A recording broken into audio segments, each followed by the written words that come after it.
வணக்கம். அதாவது பத்திரத்துறை ஆஃபீஸு, அதேமாதிரி ஆர்டிஓ ஆஃபீஸ்லாம் அமைச்சர்கள் போய் லஞ்சம் கேட்குறாங்களான்னு கேட்குறாங்க. அதுவே பேசிக்காக ஒரு தவறான ஒரு கொள்கை. ஏன் சொல்கிறேன் அப்படின்னா, நானும் ஒரு கவர்மெண்ட் எம்ப்ளாயாக பல வருடங்கள் ஆஃபீஸிலும் வேலை செய்தவனாக நான் கூறுகிறேன். பத்திரத்துறை ஆஃபீஸில் லஞ்சம் யார் வாங்குறா அப்படின்னா, ரெஜிஸ்டர் வாங்க தான் செய்கிறாரு. ஏன் வாங்குறாரு அப்படின்னா, அங்கே தேவையான அளவு ஆட்கள் இல்லை. இன்னைக்கு ஒரு பத்திரம் அடிக்க வேண்டும், டைப் செய்ய வேண்டும் என்றால் பிரைவேட்டில் அடிக்க வேண்டி இருக்கிறது. அவர்களுடைய சைட்டில் உள்ளே போகிறார்கள். இது நம்ம ரெஜிஸ்ட்ரேஷன் பண்ணக்கூடிய பதிவுத்துறை சைட்டுக்குள்ளே அவர்கள் அதை அப்லோடு செய்கிறார்கள். அனைத்துமே அவர் செய்கிறார்கள். சாதாரண ஒரு கட் அண்ட் பேஸ்ட் எடிட் இவ்வளோ தான் பண்ணுறாங்க. இதில் டைப்பிங்லாம் பண்ணுறதுக்கு எந்த ஒரு வேலையும் கிடையாது. கட், பேஸ்ட், எடிட் இந்த மூன்றையும் செய்ய குறைந்தது என்ன கொடுக்க வேண்டும் உள்ளதுன்னா, இப்போது கொஞ்சம் நேம் உள்ளவர்களிடம் உடனடியாக ரெஜிஸ்டர் பண்ணி கொடுக்கவர்களுக்கு 13,000 15,000 ரூபாய்.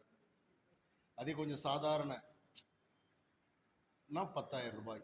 இப்படி 3 டைப்பாட்டு இருக்குது. இப்போ இதை தடுக்கிறதுக்கு அரசு என்ன பண்ண வேண்டும் என்றால், அந்த துறையில் அந்த கட், எடிட், பேஸ்ட் இந்த மூன்றும் செய்ய அரசு பணியாளர்களை அங்கே உடனடியாக கொடுக்கணும். இன்றைக்கி ஒரு ரெஜிஸ்ட்ரேஷன் பண்ணுறதுக்கு கைட்லைன் வேல்யூ எல்லாமே போக ஒரு பத்திரப்பதிவு நாங்கள் பண்ணுறதுக்கு எக்ஸ்ட்ரா 15,000 ரூபா என்கிட்ட ரெஜிஸ்டர் கேட்குறது கிடையாது. அங்கே உள்ள வேலை செய்கிற அதிகாரிகள் கேட்குறது கிடையாது, கிளர்க்கு கேட்குறது கிடையாது. அதற்கு முன்பாகவே ஏஜெண்ட்டு எங்களுடைய பத்திரத்தை டைப் செய்கிறாங்கல்ல, அவங்களே வாங்கிறாங்க. அதனால் இதை தடுக்கிறதுக்கு நல்ல ஒரு வெர்டிக்கல் இன்ஸ்ட்ரக்ஷன் பண்ணுங்கள். இதை எப்படி எடுக்கலாம், இதுலேருந்து எப்படி வெளியே வரலாம் அப்படிங்கிறத ஒரு கொள்கை அமைப்பாக இதை நீங்கள் கேட்டுருங்க. இது தேவையில்லாமல் அங்கே போய் வாங்குறாங்க, அதை பண்ணுறாங்க அப்படின்னு செய்கிறது இது ஒரு நல்லா. ஏன்னா ரெஜிஸ்டர் எல்லாருமே வாங்குறாங்க. ஆல் டிஸ்ட்ரிக்டில் உள்ள ரெஜிஸ்டர் அனைவருக்குமே அவருக்கு தேவையான அளவு அந்த ஒரு பத்திரம் பதிவு செஞ்சாக்கி இவ்வளவு 500 ரூபா 1000 ரூபான்ட்டு அவர்களுக்கு கமிஷன் சென்று விடுகிறது. இதில் எந்த ஒரு மாற்று கருத்தை நீங்கள் சொல்ல முடியாது. உங்களிடம் விஜிலன்ஸ் டீம் இருக்குது, நீங்கள் பாருங்கள்.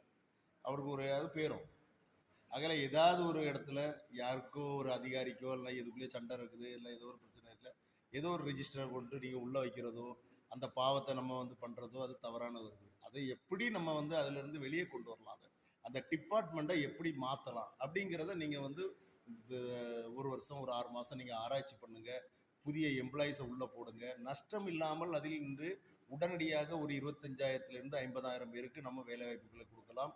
ஏன் சொல்கிறேன் அப்படின்னா, பதிவுத்துறையில் பதிவு கட்டணத்துக்கு கூடால டைப்பிங் சார்ஜஸ் இவ்வளோன்ட்டு இன்றைக்கி மக்கள் 15,000 ரூபாய் கொடுக்குற இடத்துல ஒரு 5,000 ரூபாய் கொடுக்குறதுலையோ அல்ல ஒரு 10,000 ரூபா எக்ஸ்ட்ரா கொடுக்குறதுலையோ எந்த ஒரு தனி மனிதனுக்கும் எந்த ஒரு இதுவும் கிடையாது.